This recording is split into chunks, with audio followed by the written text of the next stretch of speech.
Okay, Assalamualaikum warahmatullahi wabarakatuh and good day to all. So hari ni kita akan masuk chapter 8 transport system. So hari ni kita akan cover 8.1 mammalian heart and its regulation.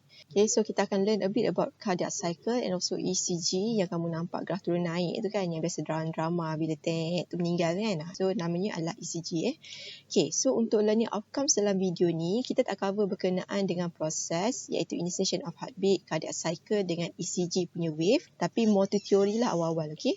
Selain itu dalam video ni juga akan menerangkan berkenaan factors affecting the heartbeat iaitu pH and also temperature. So human circulatory system consists of three main components iaitu heart, blood vessel and also blood. So heart sebagai pumping organ, blood vessel adalah penyalurnya. Piping blood kita terdiri pada sama ada arteri ataupun vein. So dia ada cabang daripada lungs iaitu pulmonary artery dan pulmonary vein. Lepas tu dia bercabang lagi halus kepada capillaries.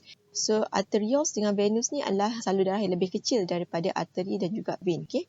So blood sebagai medium of transportation.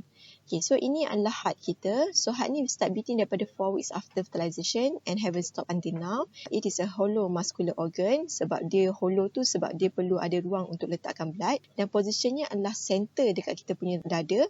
Tapi dia a bit slanted. Dia sengit sikit 2/3 ke arah belah kiri. So ini adalah structure of heart. Cikgu akan ajar kamu lukis dalam lecture. So secara generalnya heart dia punya wall dia adalah tebal lah sebab it consists of this cardiac muscle tissue yang kamu dah belajar masa SEM 1 dulu. Okay, tapi details on this kamu tak perlu tahulah. So heart terbahagi pada 4 chambers. Dia ada 2 atria and 2 ventricles. Atria ni plural, atrium singular. So ada left atria and right atria. Ventricles pun sama, left ventricles and right ventricles. Okay, nanti cikgu akan detailskan juga pasal benda ni dalam lecture. Dan heart kita sebenarnya ada septa dan septa ni adalah walls of pembahagi dia. So septa ni kalau namanya adalah interatrial septa, maksudnya dia di antara atria. So dia membahagikan antara atrium belah kiri dan belah kanan. Kalau namanya adalah interventricular septum, maksudnya dia membahagikan ventricle kanan dengan kiri. Okay, so daripada nama tu kamu dah tahulah maksudnya apa. So yang ini pun structure ni kita akan cover dalam lecture. Okay, so ini adalah rupa valve. So valve ada 2 jenis iaitu tricuspid and bicuspid valve. So kalau tricuspid bentuknya ada 3 injap lah. Kalau bicuspid dia 2 injap. So kalau dia buka nampak macam ni lah. Kalau bicuspid valve buka nampak macam mata Illuminati kan. So valve ni dia punya injap dia sebenarnya attach pada chordae tendineae. So chordae tendineae ni otot lah yang memegang injap tersebut. That's why kalau kita kata jantung tu berlubang, maksudnya dia punya injap tu tak boleh fully tutup lah. Okay. So valve ada 2 jenis iaitu atrioventricular valve dan semilunar valve. Kalau atrioventricular valve maksudnya terbahagi pada tricuspid valve dengan bicuspid valve. Tapi kalau semilunar valve pula terbahagi pada 2 iaitu pulmonary semilunar valve dan aortic semilunar valve. From the name itself kamu boleh agak lah. Kalau dia adalah pulmonary semilunar valve maksudnya ni injap salvage yang duduk pada pulmonary artery.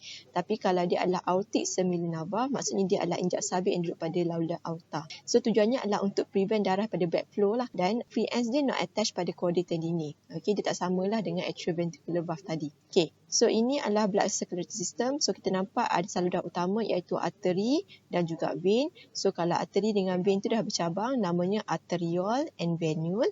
Dan kalau dia lagi bercabang jadi halus-halus, kita namakan dia sebagai kapilari.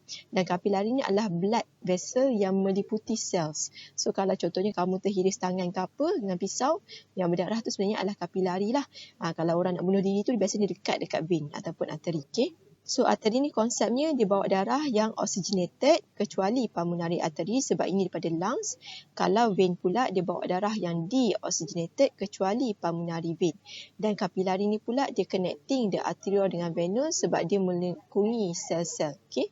So sifat arteri ni dia adalah thick muscular wall lah sebab dia perlu bawa darah yang high pressure sebab darah tu adalah oxygenated. Tapi kalau vein sebab dia bawa darah yang deoxygenated jadi pressure ni lower lah sebab darah tu dah tak penting sangat untuk mengekatkan oksigen pada sel. So dia punya wall lebih thinner dan less elastic. So dalam vein disebabkan dia low pressure jadi dia perlukan valve supaya nak elakkan darah tu daripada backflow. Dan kalau pressure rendah dia senang untuk patah balik kan. So therefore perlu ada valve lah. Okay. So yang ini adalah mammalian circulation. Nanti kita akan tengok benda ni dalam lecture nanti hari Isnin ya. Okay. So kita akan masuk berkenaan dengan initiation of heartbeat introduction dia. So heartbeat kita sebenarnya adalah complete sequence of pumping and contraction. Maksudnya darah akan memenuhi dan keluar daripada kita punya heart. Bila satu part pada jantung kita adalah berlaku contraction namanya systole. Kalau berlakunya relaxation pada part jantung kita namanya diastole. Dan biasanya jantung kita beat sebanyak 75 kali per minit. Banyaklah tu. Okay.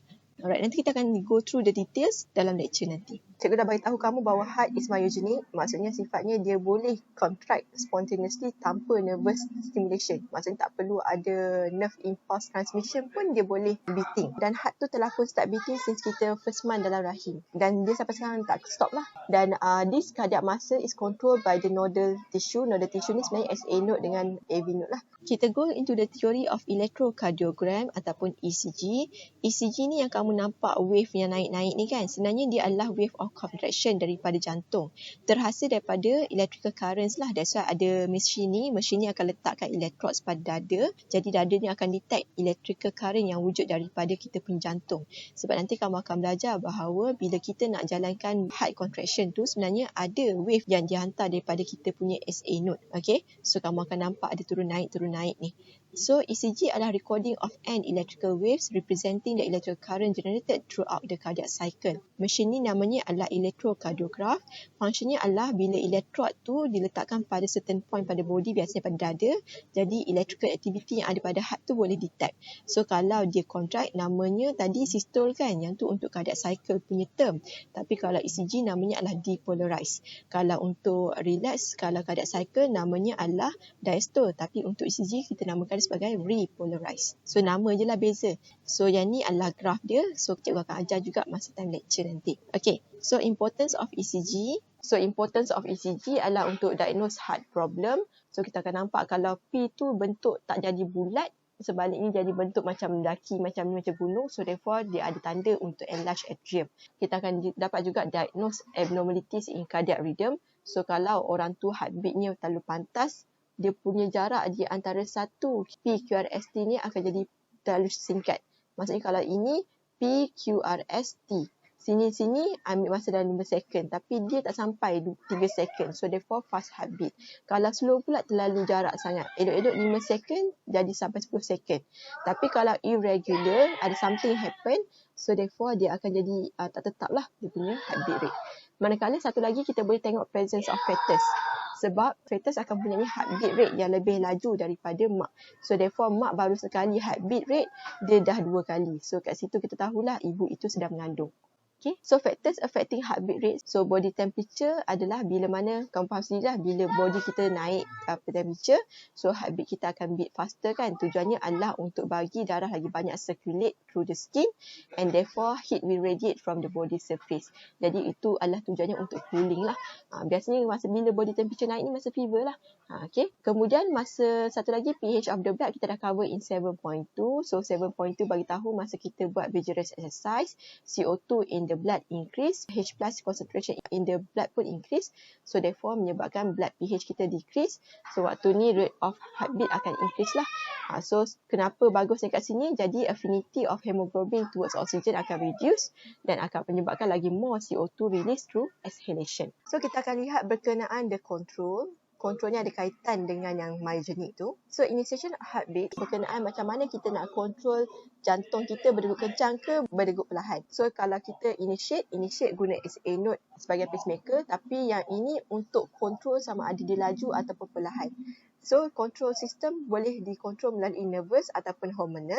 Dan dia akan melibatkan cardio-regulatory center in the medulla oblongata. So medulla oblongata, kamu ingat balik, ini adalah juga tempat center yang menempatkan expiratory center and inspiratory center dalam tajuk 7.2 tu. Pada cardio-regulatory center, dia ada CAC iaitu cardio acceleratory center. Maksudnya dalam nama sendiri kamu tahulah, dia boleh acceleratekan heartbeat.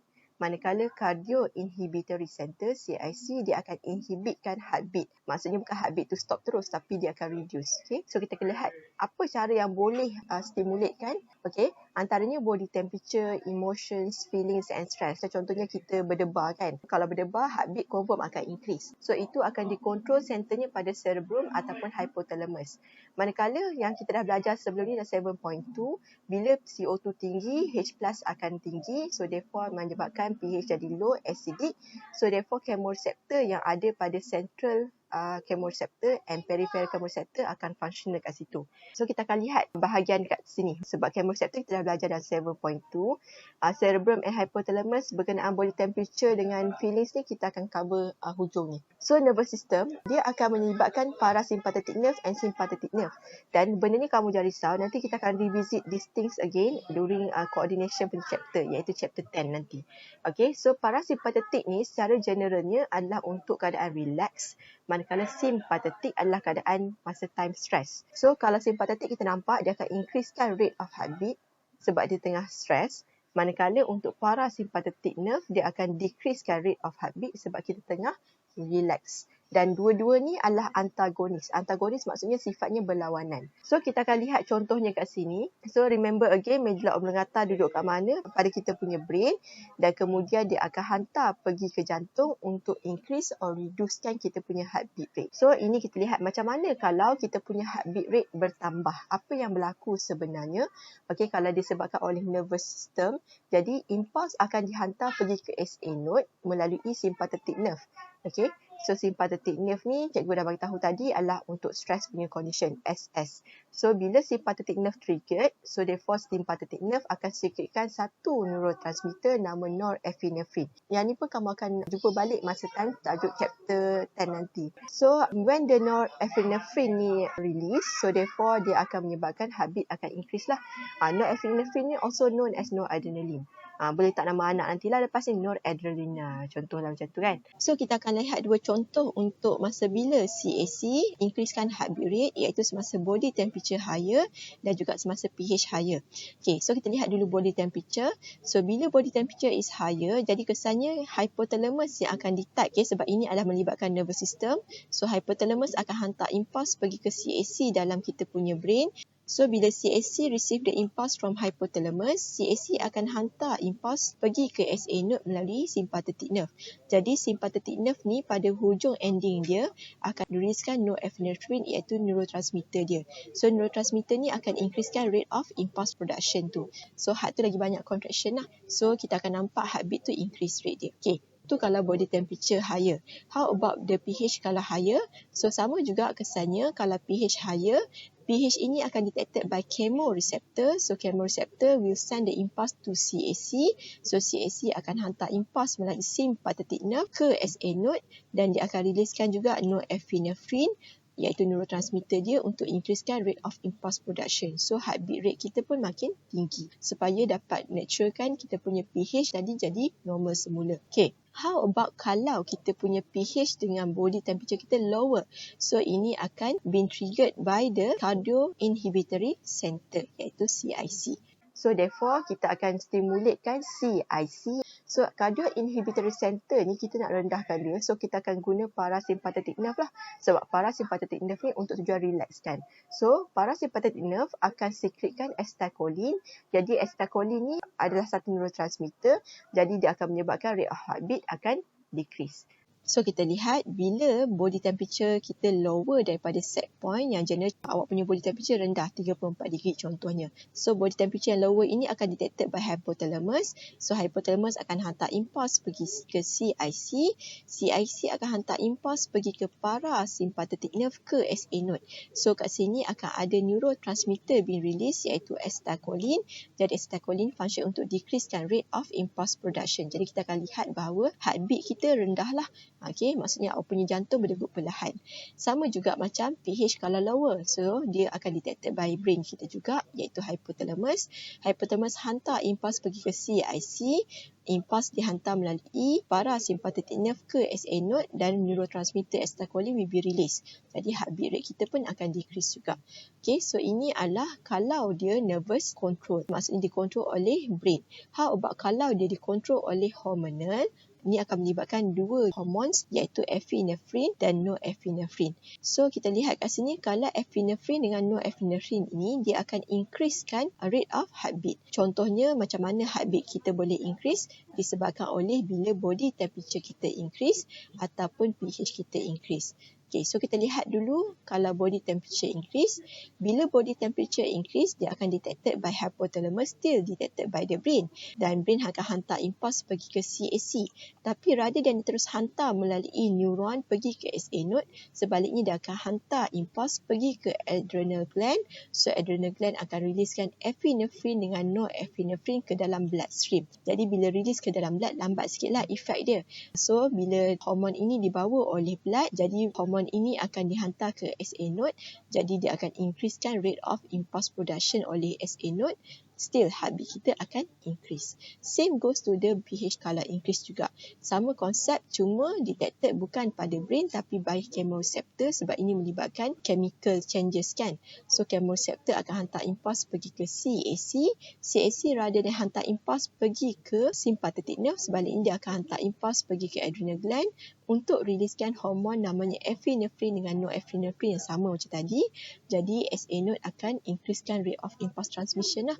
Jadi heartbeat rate kita akan increase. So dia punya konsep sama jugalah banding dengan nervous system, cuma ke mana CAC hantar impuls dan siapa yang diriliskan oleh adrenal gland atau sympathetic nerve tadi. Alright, so itu sahaja.